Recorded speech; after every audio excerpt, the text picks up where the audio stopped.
السلام عليكم، مرحبا بكم معايا في وصفه اليوم اللي هي عباره على واحد الكيك بنين هماوي وسهل سهل سهل في التحضير. فغادي ندوزو مباشره كيف ما معوداكم المكونات وطريقه التحضير.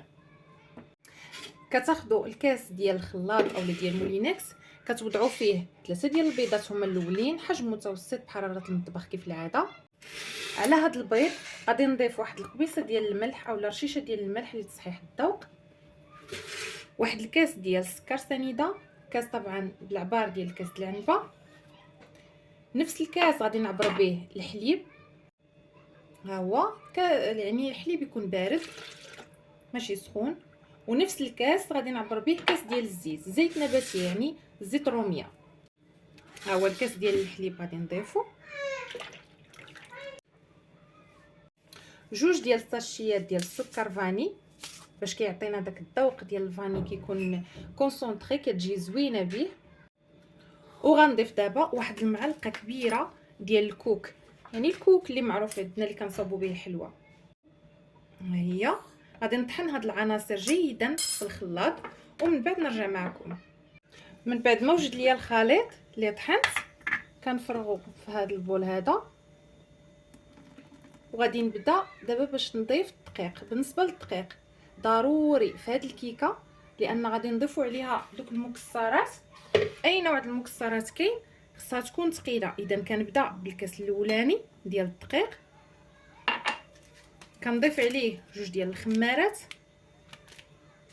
كنضيف الكاس الثاني وكنخلط بعدا باش نشوف القوام كيفاش داير، وكنضيف واحد الكاس اللارو بالاخر. وطبعا على حسب الدقيق اللي متوفر عند كل واحد فينا، يعني كاين دقيق اللي كيتشرب دغيا، كاين اللي شويه، عينينا ميزاننا. المهم هو القوام ديال هذا الكيك هذا كيكون ثقيل ماشي خفيف.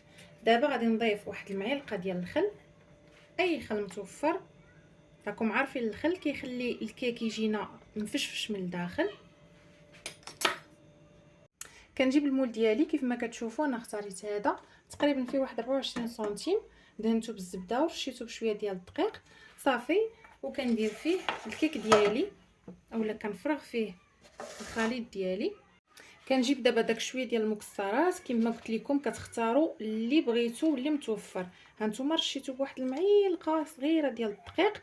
هو البرانسيپ ديال هاد الكيك هذا هو ان الخليط يكون ثقيل، يعني ما يكونش خفيف. قد ما كان خفيف راه غادي يهبطوا ولا غادي ينزلوا هاد المكسرات هادو لتحت. كيف ما كتشوفوا انا خلطتهم بهاد شويه ديال الدقيق هذا اللي الاغلبيه كيعرف هاد لاستيوس هذا صافي. وغادي نرش الكيك ديالي من الفوق.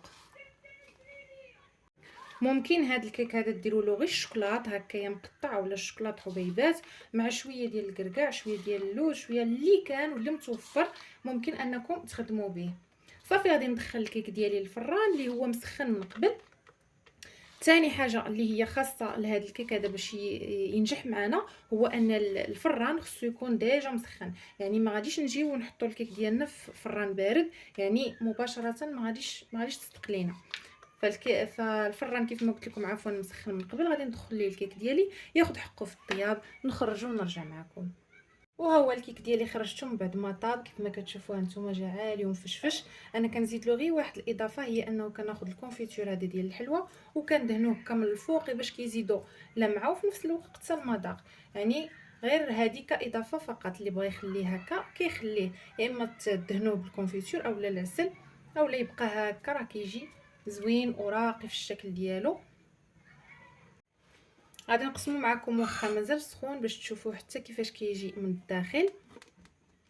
ريحته رائعه، راكم عارفين المكونات اللي فيه كلها واحد المزيج ديال الفاني مع الكوك مع هانتوما، فهو كيجي ما شاء الله مفشفش مهوي غزال.